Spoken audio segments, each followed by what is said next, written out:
and welcome to the Dynamic Duel podcast, a weekly show where we review superhero films and debate the superiority between Marvel and DC by comparing their characters in stat-based battle simulations. I'm Marvelous Joe. And I'm his twin brother, Johnny DC. And in this episode, we are going to learn who would win in a fight between the JSA character Stargirl and Darkhawk, who is largely considered a 90s character because he was mostly big in the 90s, but he's since come a long ways within the past few years and is a really cool space-based character. Yeah, I don't know anything about him. The only thing I know is that in the 90s, he looked like a version of Wolverine from outer space. Well, he does have talons that come from his wrists in some of his configurations, so yeah, I can see where you could draw that comparison. He does have a lot in common with Stargirl in that he's also a teenage hero that can shoot blasts and force fields and has ties to outer space. Does Stargirl have ties to outer space? Not really. I mean, that's where her cosmic staff draws its power from stars. But other than that, no. Okay. Well, anyway, that's the match. Before we get into that match, though, we're going to go over the comic book movie news from the past week. There were just a few small news items. I guess that Zack Snyder's cut of Justice League is going to be on HBO Max. No big deal. What? I was going to say small news items. This is the biggest news item in the past year. Another small news items that Ruby Rose has exited the Batwoman CW television series. That's actually a pretty big deal, too. We'll get into that news later on in the episode. As always, feel free to jump around to whatever part of the episode you want to listen to. Our segment times are in our episode description. As always, guys, please give us a rating or a review on your platform of choice. Whatever platform you're listening to us on goes a long way in helping promote the show to attract other listeners. And if you can't rate us or review us, if you're at least subscribed to us, that also really helps. So thanks to everyone who can do that. But with that out of the way, quick to the No Prize. So No Prize is an award that Marvel used to give out up until the 90s to fans. Our version, the Dynamic Duel No Prize, is a digital award that we post on social media that I personally draw for those who we feel gave the best answer to our question of the week. And last week's question was, who is your favorite JSA character and why? We asked that because the Stargirl series that debuted on DC Universe and CW is introducing a new generation of JSA characters on that show. So with the JSA making a comeback, we just wanted to talk about them. There's certainly no wrong answer here. There were certainly a very correct answer that we gave the No Prize to, but first let's break down the honorable mentions. So our first honorable mention goes to Ken Johnson, who said that his favorite JSA member was Dr. Fate, due to the duality of the character and how that leads to great stories. Right, he's not really good nor bad, more so than an agent of order. Exactly. However that manifests. Right. Honorable mention goes to Jeremy Orr, who said that Jay Garrick the Flash is his favorite because he was a founding member and a mentor to so many younger heroes, and he has a classic badass costume. Yeah, that is a pretty cool helmet. Honorable mention goes to Alex Fowler, who chose Mr. Terrific, saying that he's a dope role model. And Mr. Terrific, honestly, is probably my favorite JSA character. I think he's the most improved from the original character. Yeah, we're definitely going to have a Mr. Terrific duel coming up within the next few months here, so look forward to that, guys. We're going to pit him against Forge. Michael Haggerty gets honorable mention for his answer of Sandman, who he really likes because of his great costume and because he's reminiscent of the detective characters that he likes, like Dr. Occult, the Green Hornet, Dick Tracy, and the Grey Ghost. Yeah. Sandman is probably my personal favorite JSA character, so I liked that answer. Yeah, the Sandman Mystery Theater series that Vertigo put out, in the 90s, that was incredible. That was really awesome. Jeff Miles Jr. said that his favorite hero was Wildcat because he holds his own on the JSA without any powers. He's just a really good boxer. And he's trained some of DC's best fighters, including characters like Batman. And Black Canary. That's right. Joel Seagrave gets honorable mention for his answer of Damage, who he likes for nostalgic reasons. He was a big part of the 0 Hour Crisis, which was the first major DC crossover that Joel read as a kid. Now, personally, I did not even know who Damage was until a couple of weeks ago when you, Jonathan, mentioned that he would be a good character to pit Cannonball against, because we were looking to pit Cannonball against somebody in correlation to the New Mutants movie that's coming out later this summer. Right. And Damage, he does sound really cool. I really like his power set. And I like how he's part of the legacy of the Atom. Yeah, both him and Atom Smasher are kind of legacy characters for that Golden Age version of the Atom. Miggy Metangian said that his favorite JSA member was Jay Garrick because he loves The Flash, and Jay Garrick was the first hero to have a legacy in Barry Allen. And Jay Garrick was pivotal in introducing the multiverse in DC Comics. As you may know, all of the original JSA members originally came from Earth 2 when they established the multiverse. Our final honorable mention goes to CJ Kraft, who said that his favorite JSA member was Wildcat because he started out as a member and slowly became a mentor to other fighters, and CJ himself is a trained martial artist, which is pretty cool. But the winner of this week's No Prize goes to Matt Estes, who said his favorite JSA member was Power Girl, and I think we all know why. Do we even need to talk about it? Because boobs. Everyone knows this. I mean, even Black Canary in the comics declared Power Girl's chest window in her costume as like a national treasure. I did not expect that answer, but I'm so glad someone said it. And I think the origin of Power Girl's chest window in her costume involved an artist who felt like none of his work was getting paid attention to. So over the course of his issues, he would slowly increase the bust size of the Power Girl character to see if his editors noticed. And it wasn't until like 8 issues in that they actually noticed. And ever since then, it kind of became like a running gag throughout DC. But you know, people come in all sorts of shapes and sizes, as well as superheroes. Congrats once again to Matt Estes. You win this week's No Prize. If you, the listener, want to win your own No Prize, stay tuned to the rest of the episode when we'll ask another question of the week. Now that that's done, on to the news.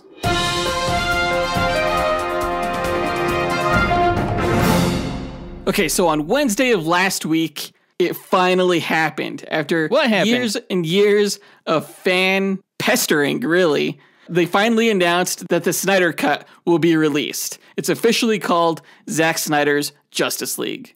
Now, Zack Snyder himself dropped the news during a live Q&A session on Vero after a virtual screening of The Man of Steel. Henry Cavill was a part of it. It was awesome. And of course, as had been rumored for quite some time, Zack Snyder's Justice League will be on HBO Max, but in 2021, next year. It would have been nice if they would have had everything ready to go for the launch. Yeah, there was no way that was going to happen. This whole thing really came about on the 2-year anniversary of the Justice League film being released, which was in December, and hashtag release the Snyder Cut trended worldwide on Twitter. Because of that, I guess Zack Snyder and Warner Brothers had a phone call where they discussed actually putting it together. So Zack Snyder and his wife Deborah put a completed black and white version of his cut of the film together to screen for about a dozen Warner Brothers and DC executives. And apparently they just loved it. So that happened in February. So it was never going to release with HBO Max, but I think it's because of coronavirus that this is getting pushed so far back. Really, this is kind of the perfect time because a lot of visual effects houses are running out of work due to the lack of movie productions happening right now. So Warner Brothers thought this was the perfect time to go to some of those houses that are looking for work and assign them this. Yeah, and I guess there's a lot of work to do because according to Zack Snyder, the film we got, Joss Whedon's version, only a quarter of it is his. And apparently, his cut is like a 4-hour cut. And there's rumors that they want to release it as a 6-part miniseries, which I think is kind of incredible. How many minutes is 4 hours? That's 240 minutes divided by 6 is, 40-minute episodes. That's about right. That would be pretty cool, I think. Yeah, it's going to be like long-form content. You have more time to develop characters and story threads and stuff like that. It would be incredible as a miniseries. I love that idea. I think that if you use the differences between Batman v Superman, the theatrical cut, and Batman v Superman, the Ultimate Edition, as a precedent for the changes that may happen here, this film is just going to be way better and be a whole lot more clear than the theatrical version. I already know it's going to make me really, really miss even more Ben Affleck as Batman. Yeah. I wonder if he's going to get to shoot any more scenes. I'm pretty sure Henry Cavill will get to. Minus the mustache this time. That would be great. Yeah, that's going to be awesome. This is also kind of perfect timing right now because HBO Max is a thing. Deborah Snyder was saying during the Q&A that this wasn't something that they could have done 2 years ago. But now that we are in the midst of the streaming wars, they could actually do this. The streaming wars are great, honestly. Yeah, it's just fantastic. There's so much great content out there. I love competition. It only brings out the best in everyone. What do you think this has to say about the pool of social media? I mean, I guess complaining on Twitter works. I mean, it worked with like Sonic the Hedgehog, and now this? Like, what else can fans do? It's kind of a scary thought because like it could get a little toxic and hostile. Yeah. But I'm sure there are a lot of people who are tripping pretty heavy on power right now, feeling that they contributed, and they did. That's the thing. Now, obviously, this isn't going to be the version that we were going to get in theaters had Zack Snyder stayed on the Justice League film. But it will be a version that is entirely his vision without studio interference. I mean, let's be honest, though. This is not an artistic decision. It is purely a financial business decision because they know the value of the Snyder Cut and how many subscriptions it'll sell of HBO Max. Oh, absolutely. Investing $20 to $30 million in a Snyder Cut will bring them so much more money than investing $20 to $30 million in literally anything else. Oh, it got me to sign up. Yeah. I signed up for HBO Max. Well, yeah, and I'm just going to mooch off your account, like how you're mooching off my Disney Plus subscription. That's not quite fair because yours is so much cheaper. But I'm okay with that. Ultimately, I don't think this is going to change anyone's mind who already doesn't like Zack Snyder or his version of these characters. But personally, I'm looking forward to it. And I'm looking forward to seeing when it will actually be released. Apparently, Zack Snyder is working on a trailer, like as we speak. Nice. And who knows what new things we'll see in that. And that brings us to our question of the week. What specific moment are you most looking forward to seeing in Zack Snyder's Justice League? Yeah, we've gotten a lot of rumors about what we might possibly be seeing. We went into it in detail a few episodes ago. But if the rumors are true, there are certainly a lot of great moments to be had. And we'd like to know what you're looking forward to the most. So post your answer to our Instagram, Twitter, Facebook, or email us at dynamicduelpodcast@gmail.com. We'll pick our favorite answer and draw that person a Dynamic Duel No Prize that we'll post to social media. And a quick shout out to Lil Sweet 1127 on Twitter for inspiring that question of the week.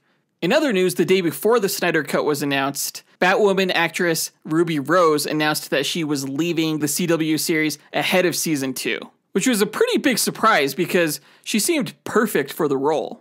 Yeah, she really did, and it was a great role for any LGBT actress, considering that there aren't many gay or lesbian superheroes out there for actors to play.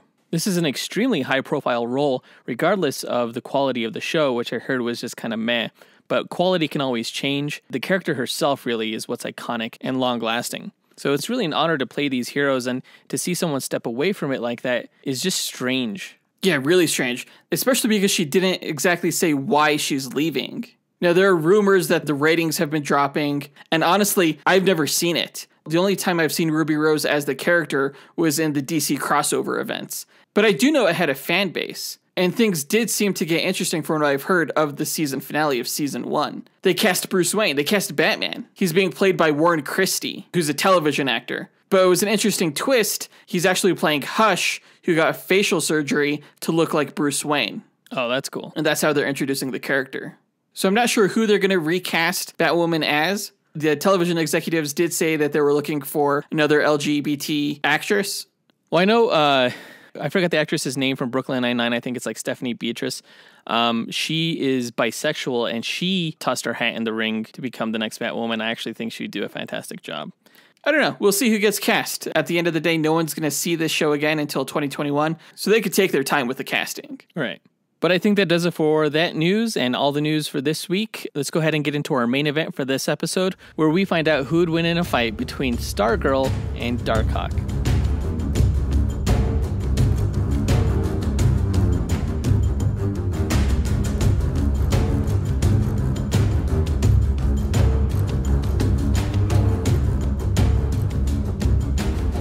All right, Stargirl versus Darkhawk. Of course, we're doing this episode now because of the recent release of the DC Universe television show Stargirl. She's a young superhero with energy-based powers emanating from her cosmic weapon, which ties in a lot to Darkhawk's character, who is also a young teenage hero granted powers by a cosmic weapon. Of course, the weapon that Stargirl has is an energy staff, whereas Darkhawk's weapon is a suit of armor. But for intensive purposes, their power sets have a lot in common, and we'll get into that later on. If you've never listened to this show before, the way we determine a winner between these two characters is by running 1,000 stat-based simulations using a probabilistic model known as a Monte Carlo simulation. What that does is it takes each character's stats and randomizes along a normal distribution, which is a bell curve, and that randomization accounts for all the variables that take place in battle. The criteria that we gather their stats from are based upon the Marvel official power rankings, although we do include some additional stats of our own to make a more robust simulation. Right, and we extrapolate the DC character stats from the Marvel power grid. And this is a very similar approach that the Spike TV show Deadliest Warrior took when they were figuring out who would win in a fight between like a Spartan and a ninja. It's a very objective mathematical based approach that Joseph and I needed because we're both very subjective as to which characters are better. Yeah, without the math, Jonathan and I would just be arguing these debates forever. So we use the Monte Carlo method to put the arguments to rest. When we run the simulations, we get a percentage of wins for each character, and we declare the character with the higher percentage of wins to be the overall victor. No character ever wins 100% of the matches in these duels. Yeah, if we chose a good matchup, it should almost be a coin toss. It should be close to 50%. Sometimes that happens, and sometimes we get surprised. I already know Darkhawk's going to win this one in a landslide, though. But do you? I don't think you do. Pretty sure. Before we run the simulations, Joseph and I like to improvise a speculative scenario on how we think one of the 1,000 matches will play out. It has no bearing on the actual results. It's just for funsies. Yeah, it's fun to do. But before we even do that, Jonathan and I break down the histories and abilities of each character. Now, Jonathan, I think it's your turn to go first this episode with the DC character, so let us know all about the history of Stargirl. So Stargirl is a legacy character, meaning that she's taken up the mantle of a former superhero, though in her case, she has the unique distinction of bearing two superhero legacies, Starman and the Star-Spangled Kid. And I think it's important to be familiar with those characters to fully understand Stargirl, so I'll touch on them briefly as part of her backstory. Now, Pat Dugan, Stargirl's eventual stepfather, was the Golden Age superhero known as Stripesy. He was the personal mechanic and chauffeur to the wealthy Pemberton family, whose teenage son, Sylvester Pemberton, was the superhero known as the Star-Spangled Kid. As a spoiled, rich teenager, Sylvester would sneak out of his family's mansion to find and punch out Nazis in his superhero costume. Pat Dugan, as Stripesy, was Sylvester's older sidekick, responsible for driving the Star-Spangled Kid around in the Star Rocket Racer limousine and making sure Sylvester didn't get into more trouble than he could handle, providing an additional fist or gadget as needed. The Star-Spangled Kid and Stripesy were members of both the All-Star Squadron and the Seven Soldiers of Victory super teams during World War II, but they got lost in time during a mission with the Seven Soldiers around 1950. Rescued decades later by both the Justice League and the Justice Society of America, Sylvester and Pat eventually went their separate ways.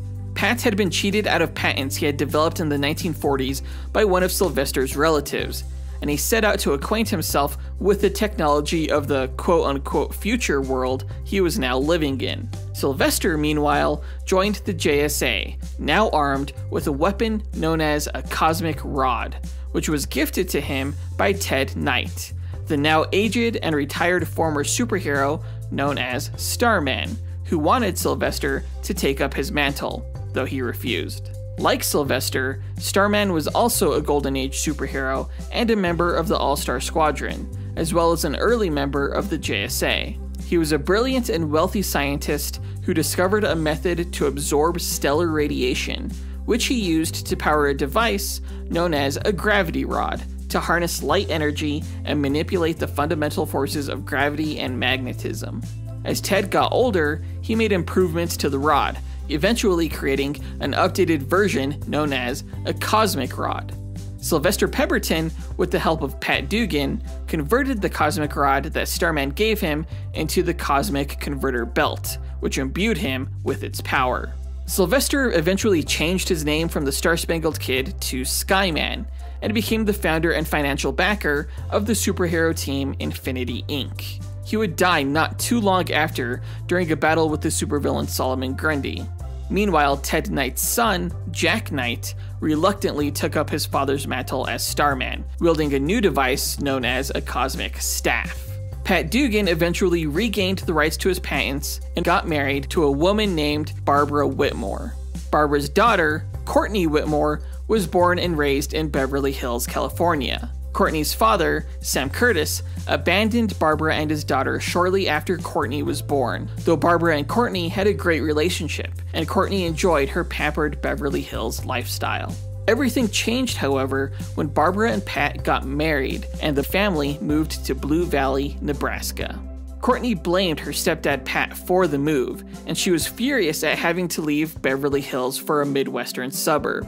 After rifling through Pat's packed belongings, Courtney discovered that he was Stripesy and that he had Sylvester Pemberton's cosmic converter belt, which she stole and wore as part of an updated Star-Spangled Kid outfit to a patriotic-themed Spirit Week school dance, just to spite Pat. Coincidentally enough, the villain Dragon King had been brainwashing people's minds in Blue Valley, and the inexperienced Courtney was attacked. Fortunately, Pat came to her rescue in a massive robotic suit codenamed Stripe for Special Tactics Robotic Integrated Power Enhancer. They saved the day, and Courtney decided to continue going out as the new Star-Spangled Kid for something interesting to do in Blue Valley and to piss off her stepdad, who, like before, had become her adult sidekick / babysitter. Eventually, Pat introduced Courtney to Jack and Ted Knight. Jack didn't care for her initially, but Ted grew fond of her spunk and became a mentor of sorts. Courtney was with Jack and Ted during events orchestrated by the villain Mordrew that led to the reformation of the JSA, when older, Golden Age heroes decided to get back into the game to mentor new up-and-comers. During her time on the JSA, Courtney met Sylvester's sister, Mary Pemberton, who was also a teenage superhero around the mid-century, known as Mary, the Girl of 1,000 Gimmicks. Mary frowned upon teenage superheroes in general, and looked with disdain especially upon Courtney for taking up her brother's mantle. During the Sins of Our Youth storyline, when young DC heroes became old and old became young, Mary had a change of heart upon seeing the kind of heroic woman Courtney could become, and gave Courtney her blessing. Jack Knight, after seeing the adult version of Courtney wield his cosmic staff, also grew to respect the new Star-Spangled Kid, and when Jack decided to retire as Starman, he gave his cosmic staff to Courtney permanently to maintain the Starman legacy. Not long after, Courtney found out her biological father, Sam Curtis, was a low-level criminal member of the Royal Flush Gang, and she brought him to justice with the help of Stripe, finally recognizing how much of a good man and father figure Pat Dugan was for her. Needing a fresh start, Courtney changed her superhero moniker to Stargirl. The JSA briefly disbanded for a time when most of its members became trapped on Earth 2. Courtney was one of the few who remained behind, taking a break to start college and finally learn to drive. When the heroes returned and the JSA was reformed, more new legacy heroes joined the team, though they eventually split off from the main roster to form their own offshoot known as the JSA All-Stars.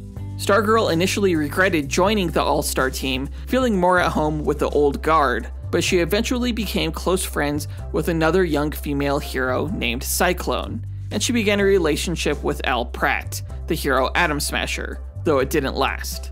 Since the Flashpoint event rebooted DC continuity, Stargirl has not yet been a member of the JSA, but she was handpicked by Amanda Waller for the government-sanctioned Justice League of America team due to her Hollywood-level celebrity status as a superhero. When that team disbanded, she later joined the Canadian-based super team Justice League United. At the close of the Doomsday Clock series, however, Stargirl was seen among the newly resurrected members of the Justice Society of America and Legion of Superheroes.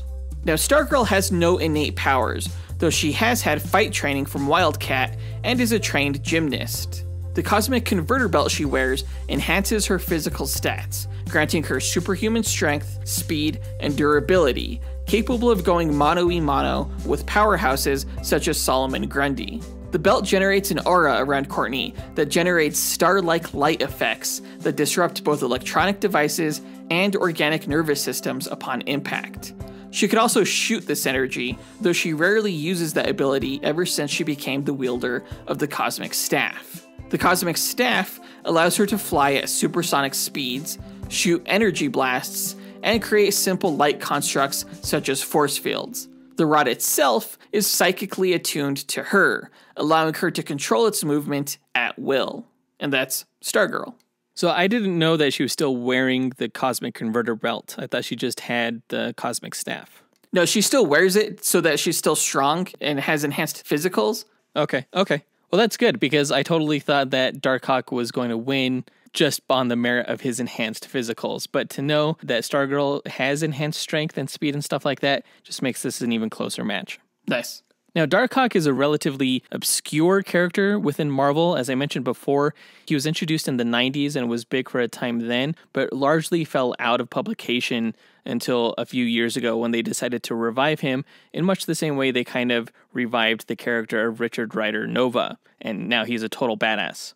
He's always been a personal favorite of mine just on behalf of his costume. It's one of my favorite costumes of all time within the Marvel Universe. It is a really cool costume. But let me get into Christopher Powell, aka Darkhawk. Now, Christopher Powell was born and raised in Queens, New York, to Grace and Mike Powell, a New York City police officer. One day as a teenager, Chris and his brothers happened upon his father taking a bribe from a local mob boss and were noticed by some of the goons. The mob went after the boys to keep them quiet, and Chris and his brothers fled through an abandoned amusement park. While hiding out there, Chris discovered a strange amulet that resembled a dark diamond-shaped crystal. Touching it displaced his physical body with an armored android called the Darkhawk. With Chris's mind still residing inside the armor, he used the android's strength to defeat the mobsters and save his brothers. Oh, it's like a different take on Shazam. Kind of. Young hero. He gets his body replaced. Yeah. Now, touching the amulet embedded within Darkhawk's chest transposed Chris's body back, and he and his brothers learned when they arrived back home that their father had disappeared. Investigating his dad's whereabouts, Chris came across a conspiracy involving the mob and their plot to create superpowered enforcers. With his family still in danger, Chris would often fight off these super mobsters to protect his brothers and his mom. Eventually, he found his father being held prisoner by the mob boss and tried to rescue him. In the battle, Chris's father saved his life before seemingly dying alongside the mob boss. It was later revealed that the dad had survived and only took the bribe to finance a secret NYPD armor that would be used against the mob called Savage Steel, who ended up becoming one of Darkhawk's foes. Having an interest in fighting crime since he was a child and wanting to be a cop like his father, Chris decided to use the Darkhawk armor to stop criminals. He joined the New Warriors, a team of teenage superheroes such as Turbo, Justice, Nova, and Speedball, which you can learn more about in our Green Lantern vs. Nova episode and our Flash vs. Speedball episode. Chris figured that their experiences would help him cope with the stress of living life as a crime fighter, as it was taking a mental toll on him. What Chris didn't know at the time was that his anger issues and occasional delusions were a result of the Darkhawk armor not meant to connect with human biology, and his mind had a difficult time coping.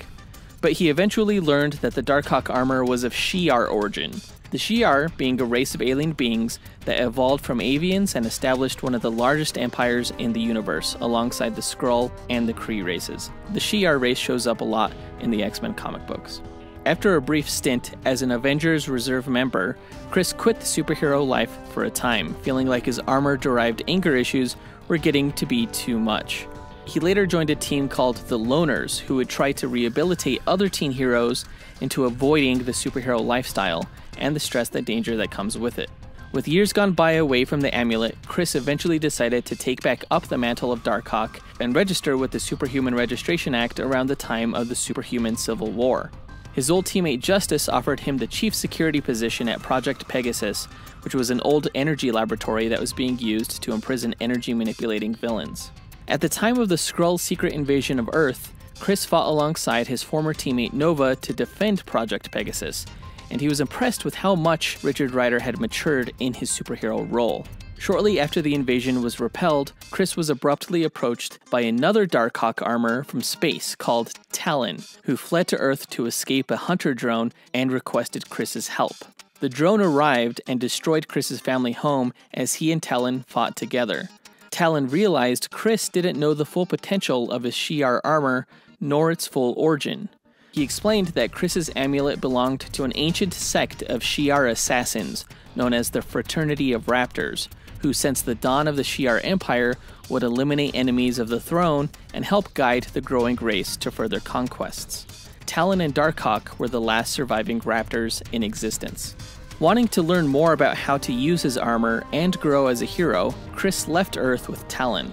He learned that each time he connected his mind to the armor, data and memories would be uploaded to what was called the data song, which was a stream of information accessible only to the Raptors that would coordinate them in their attacks. Talon taught Chris how to sync with the data song and help eliminate the mental stress he would incur when using the armor, by abandoning his mind to the armor. Through his mental relaxation, Chris learned he could access the data song to open stargates through space and to call on different configurations of his armor, such as stealth mode and heavy combat mode. As Chris improved his abilities with the armor, however, surrendering himself to the Darkhawk came at a cost. Chris discovered through the data song that long ago the fraternity of Raptors became ultimately too powerful and malicious. The Shi'ar had the fraternity destroyed and their amulets hidden in dark matter across the universe. Shocked by this revelation, Chris suddenly found his mind overridden by a consciousness that was awakened in the Darkhawk armor called Razor.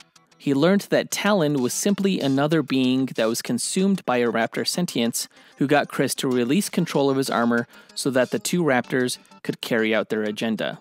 Talon and Razor set out to the Shi'ar throne world as Chris struggled to regain control. The Razor-controlled Darkhawk armor assassinated Empress Lilandra right before Chris was able to re-exert control. He escaped the planet as a wanted fugitive from the Imperial Guard. While on the run, he confronted Talon and defeated him, temporarily awakening the consciousness inside Talon's armor, who was an old Skrull general who before dying made Chris promise to find and destroy the hidden Raptor amulets across the universe. His mission brought him to another Raptor named Gyre, whose armor had taken over the consciousness of a Kree archaeologist. After defeating Gyre, Chris came back to Earth to defend an attack on Project Pegasus. In the fight, he was severely injured, supposedly rendering his amulet inert. Powerless, Chris became a police officer like his father, and while on patrol at the same abandoned amusement park where he first found his amulet, he was attacked by a pair of raptors named Canaris and Aceptar, who stole his gem and reactivated it, bringing Razor back. Razor destroyed Canaris and Aceptar and told Chris that he wished to merge and put a stop to his raptor brethren, who had been making a resurgence again out in the universe in an attempt to collect the Infinity Stones. But Razor was bad. Why would he want to do that? Because after he got awakened, part of Chris's psyche imprinted onto Razor, and he became good. So now back with the Darkhawk armor, Chris confronted a convocation of raptors on the planet Arcturus 4 and was quickly overwhelmed by their numbers. However, after regrouping with Nova and the space bounty hunter called Death's Head, they were able to stop the evil raptors from obtaining the Infinity Stones. Now, powers-wise, Darkhawk was once an armored android that would be transposed from null space with Chris's body in real space whenever the amulet was activated. This left Chris's body physically untouched by any damage the android received. However, Chris and the armor recently merged, meaning that Chris now wears the Darkhawk armor. The armor grants him enhanced strength, able to lift 25 tons, enhanced speed, and enhanced durability. It has self-repair systems, he can fly using retractable metal wings, and he can see in telescopic and infrared vision with his visor. On his right wrist, he has strapped a sharp talon attached to a retractable metal cable that can be shot out as a grappling hook or used to ensnare opponents. He can project concussive dark energy blasts from the amulet on his chest that spreads out in a sort of conal fashion. Instead of blasts, he can also project a circular force field that he can use to protect himself or others from a distance. And he can open stargates to travel vast distances. And that's just standard mode. He also has stealth mode that diverts the armor's energy into invisibility. He has heavy weapons mode that equips him with wrist, shoulder, helmet, and chest energy blasters. He has heavy armored mode that doubles his armor, warflight mode that extends his wingspan and flight speed. He has rescue mode that enhances his suit's sensory and tracking systems along with projecting searchlights and winged drones. There's a bunch of stuff, and who knows what mode may come into play in this battle. Wait, so what's his power source exactly? Is it dark energy? Yeah, it's dark energy that comes from the null dimension that the raptor armors are stored in when they're not being used. Specifically, the Tree of Life that's housed within that null dimension. So yeah, that's his history and powers. He started off as kind of like a low-level street hero going up against villains like Tombstone, but lately he's been going up against much more cosmic forces. Kind of like Nova, where Nova is like the universe's greatest policeman, Darkhawk for a time was like the universe's greatest outlaw, and now he's kind of its greatest protector against its greatest outlaws. So now that we've gotten the two characters' histories and abilities out of the way, Jonathan and I are going to go ahead and get into our improvised scenario in which we speculate how we think one of the 1,000 matches that we run will play out beat for beat. Right, we don't have any rules for this matchup other than the fact that the characters don't know anything about each other going into it. All they know is that the other character is a threat that needs to be put down. The characters also start off about 50 yards apart in an environment that has no bearing on the battle itself, because we don't take stats for environment, and certain characters can have advantages in some environments as opposed to others. So environments don't factor into the battle in any way. The characters win on their own merits.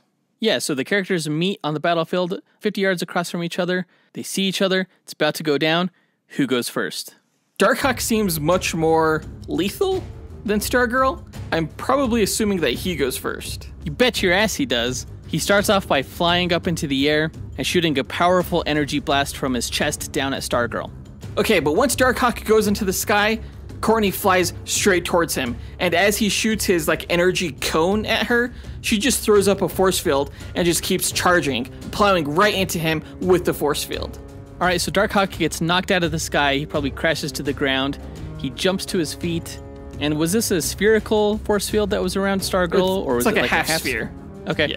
So immediately after getting back onto his feet, Darkhawk shoots up his Talon grappling hook, which latches onto Stargirl's foot. And when he has her by the leg, he just ratchets her back in toward him, kind of like Scorpion would. He's like, get over here.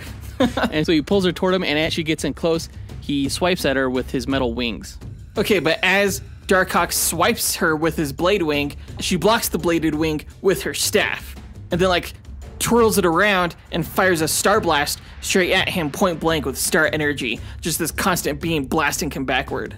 Alright, so Darkhawk projects his energy shield from his chest, which pushes back on the star blast energy, at which point he decides to convert his armor into stealth mode. So he immediately turns invisible, the shield dissipates, and the star blast energy is just going straight without hitting anything. Okay. She has no idea where Darkhawk is now. Well, she turns off the energy, realizes she can't see him, and just encases herself in a sphere force field. But no, it's too late. Guess who's inside of the force field with her, right next to her? He didn't move that Darkhawk fast. And he slashes her right in the back with one of his sharp talons on his wrist. Jeez, that's mean. Okay, that probably hurt Stargirl, but also, she's wearing the Cosmic Converter Belt, which adds to her durability. Okay, so she just turns around and just clocks him, right in the face with her fist. And there's a bunch of, star energy that flies off of it, paralyzing his suit. Okay, well, yes, the Darkhawk armor is considered technology, so it probably reacts negatively to that starburst energy. But Darkhawk can actually transmute his armor into whatever material he needs it to. So the Darkhawk suit is part technology, but it's also part Shi'ar magic. What? Going up against Polaris one time, he actually converted his entire suit from metal into this ceramic-based armor. The hell? Fight her. So he converts his armor so that whatever wiring it has inside of it, there's just less of it. So he's less affected by those types of physical attacks. Okay. He still got knocked the fuck out. Well, how strong is Stargirl? She can lift about 10 to 15 tons on her own. Really? Yeah. Wow. Though she usually, just lifts things with the power of her cosmic staff. She could create tractor beams because she could warp gravity with it. That's how she flies. All right, so when she punched him, he probably went rattling around in the force field that they're in, right? He at least got knocked back against it. Right. So Darkhawk is knocked to the ground, and essentially she just plays golf. She takes down the force field and just swings her staff really hard, knocking him away. Except that due to the punch that he received within the force field and the oncoming attack from her staff, Darkhawk switches to heavy armor mode. Crap. So when she swings and makes contact with Darkhawk, it just rattles her because she doesn't move him an inch. And quickly using that second that she's stunned, Darkhawk transforms from heavy armor mode into heavy weapons mode, where he has blasters just almost all over his whole body. And he unleashes a powerful blast from his visor, from his chest, from his wrists, from his shoulders, in a huge energy blast that just decimates Stargirl. Okay, Courtney's gonna throw up a force field right when this is happening, but I'm guessing this is such a heavy attack that it probably starts to crack that force field, breaks through it, and just sends her flying backward.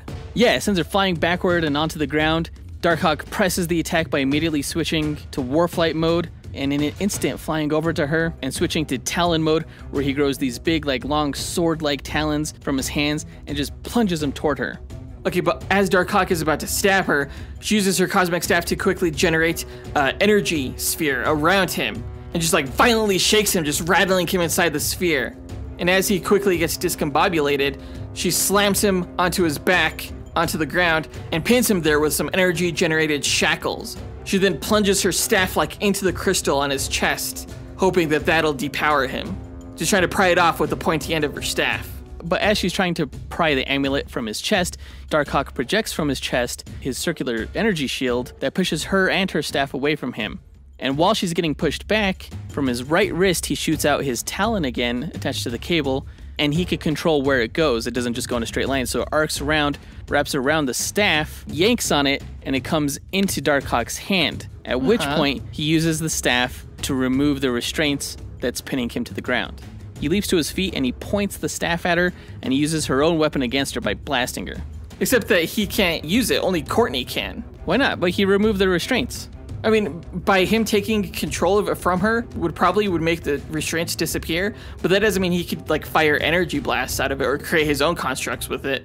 So really what happens when he's holding it is that she just uses her psychic connection to like yank it out of his hands, and then it just starts flailing on him, just like spinning around and knocking into him, beating the crap out of him, which she joins in on.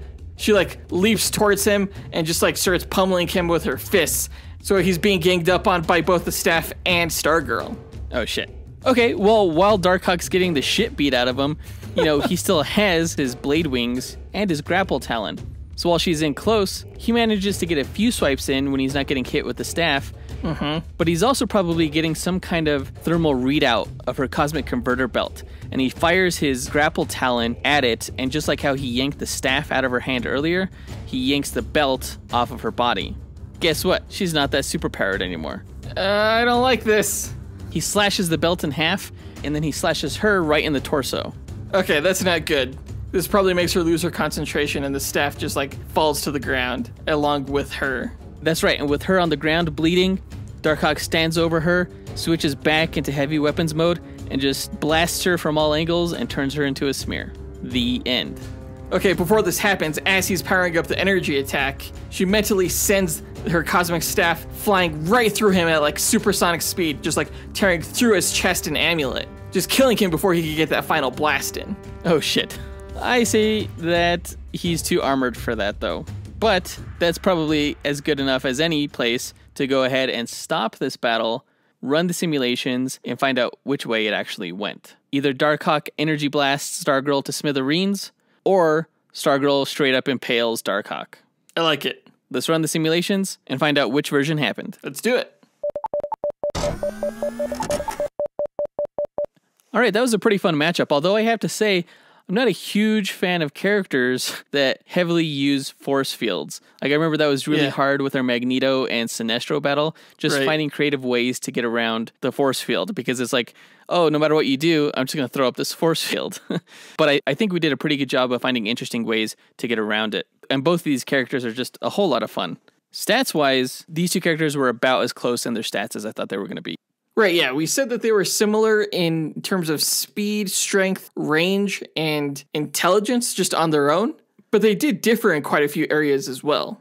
Yeah, like we said that Stargirl was a little bit more evasive with her wide variety of force field powers. We typically see Darkhawk project his directional shield in front of him, although he does have the capability to go wider with it. For the purposes of this matchup, we had to kind of go with what was typical of the character, because he has just so many different modes that he can access at any time. We kind of defaulted to his standard armor. So they deferred on evasiveness. We said that Darkhawk was more durable than Stargirl. Actually, Stargirl is much more durable than I ever thought she would be.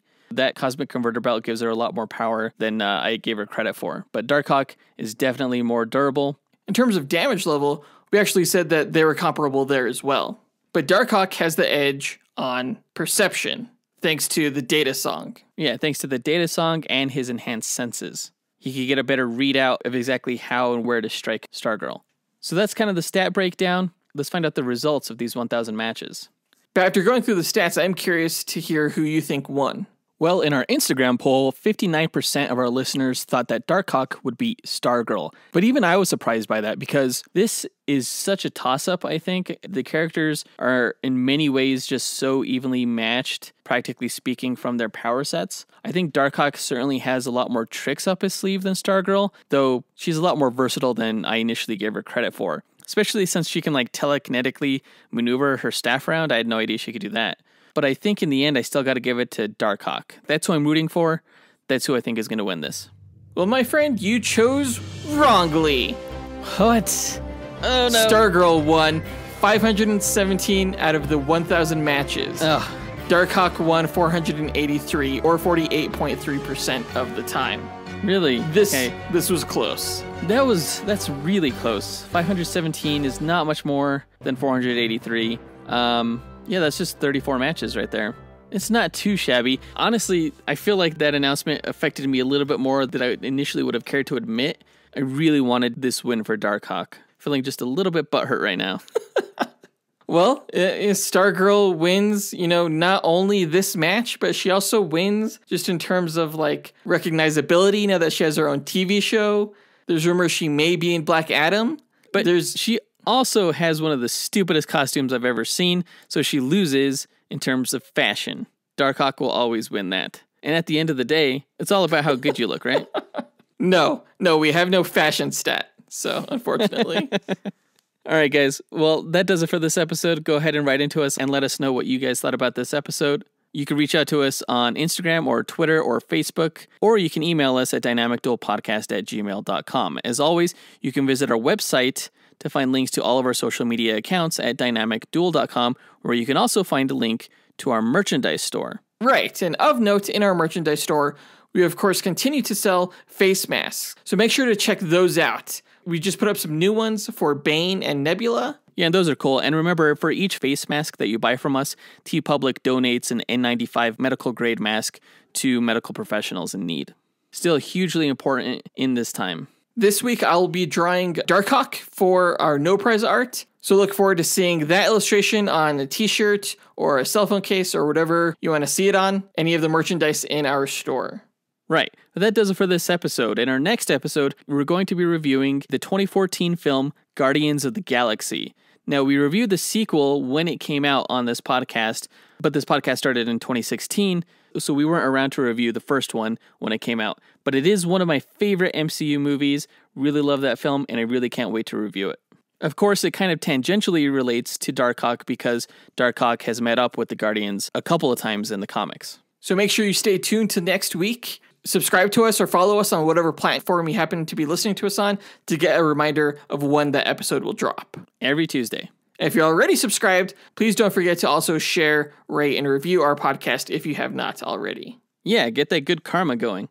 It means a lot to us. A special thanks to our executive producers, John Spees and Jace Crump. That does it for this week, guys. We'll talk to you next week. Up, and away. True believers.